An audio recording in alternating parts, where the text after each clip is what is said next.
જય જવાન જય કિસાન।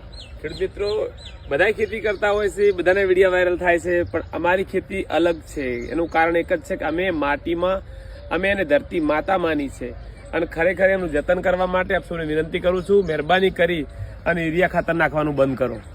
જો યુરિયા ખાતર નાખવાનું બંધ કરશો અને નિંદામણનાશક દવાઓ છાંટવાનું બંધ કરશો તો ઓટોમેટિક તમારી જમીન પણ મારી જેમ જો છે ને ફળદ્રુપ એકદમ સ્માઇલ આવશે, એકદમ ભરપૂર બેક્ટેરિયા થશે। અને આજે તો લોકો મારી માટીને લેવા માટે પણ દૂર દૂરથી આવી રહ્યા છે। હું પણ મારી માટીના લોકોને લઈ જઈ રહ્યા છે। જો કનવરજીભાઈની માટી જો અંદર મૂળ છે ને, આટલે કોઈ પાક નહીં છતાંય મૂળ છે। એટલે જો ધરતી માતાનું જતન કરશો તમારા છોકરાઓ માટે, તમે હું તો કોઈ પૈસા નહીં મૂકીને તો ચાલશે, સોના ચાંદી મૂકીને તો ચાલશે, પણ સારી જમીન મૂકીને જજો, જેથી કરીને આવનારી પેઢીને દુઃખ ના આવે। મહેરબાની કરી અને ખાતર વાપરવાનું ઓછા કરજો અને તમારી ખેતીને જે આ ધરતી માતા સજીવન છે તો એને સજીવન રહેવા દેજો।